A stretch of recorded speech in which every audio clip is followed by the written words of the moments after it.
I remember you telling me a while back that you had a Tupac story that you always wanted to share. And you had two interactions with him, right? Tell me about that. Um,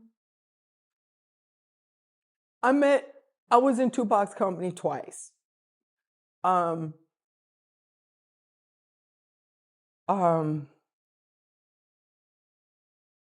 and I mean, we were in the same places, but not running in the same circles.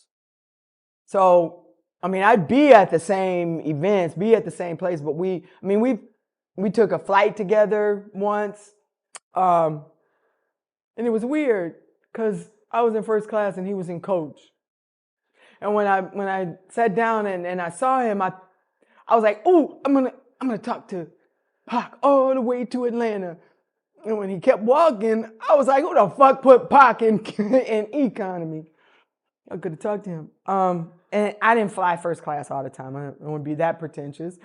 But this one particular time, and I thought I had looked up, got first class and Tupac.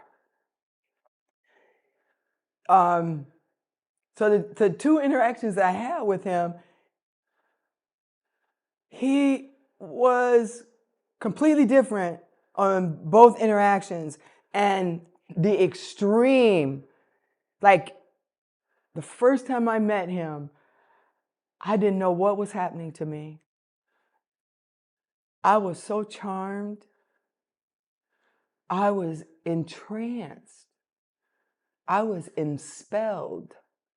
I was, and if he had a wife and we was in the right moment, I'd have been like, well, we grown.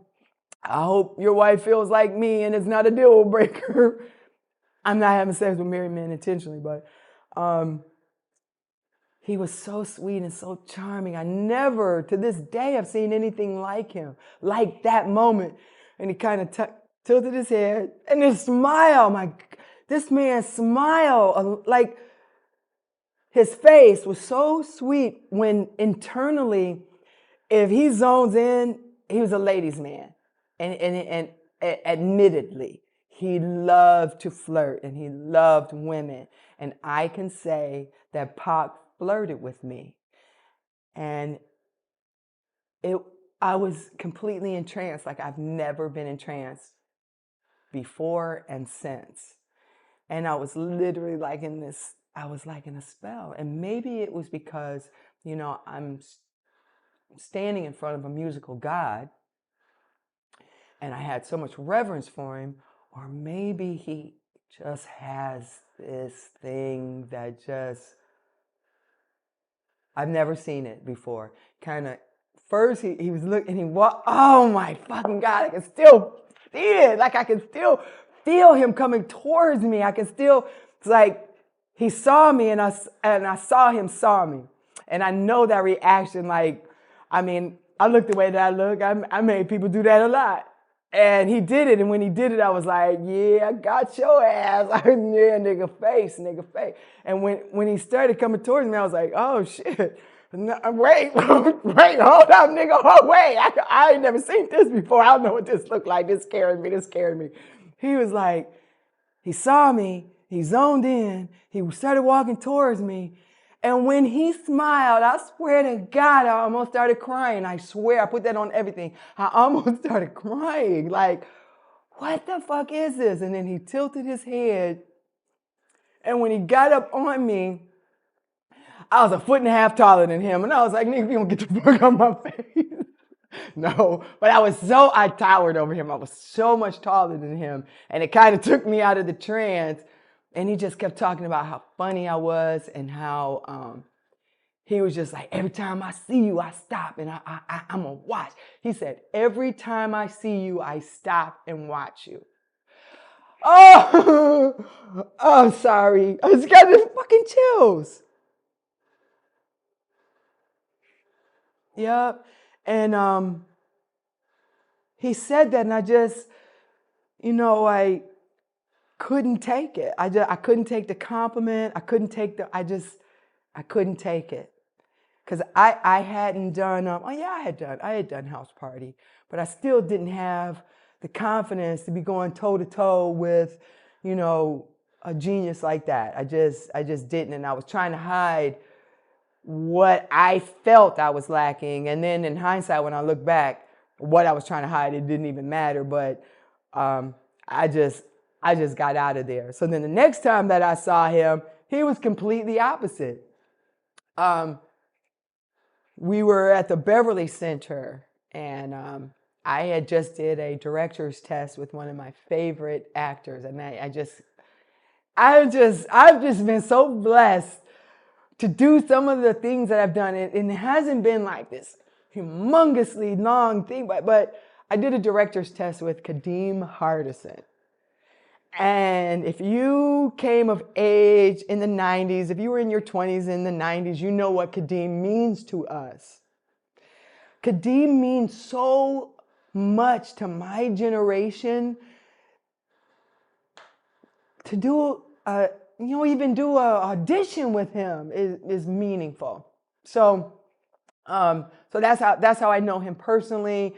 I fell in love with him. Like I literally, I've always worked the Meisner technique, so I'm always being. I'm never acting. When you see me on screen, I'm never acting like that person. I'm actually that person. So we did a director's test where we were a couple, and I found in Kadeem what I was going to fall madly in love with, and I did. So, and I still have, I still have that. It is what it is. I still have all of it for everyone that I still. It's all accessible. I should say that it's accessible because I know how to work my instrument as an actor and as a craft. So we were in the mall.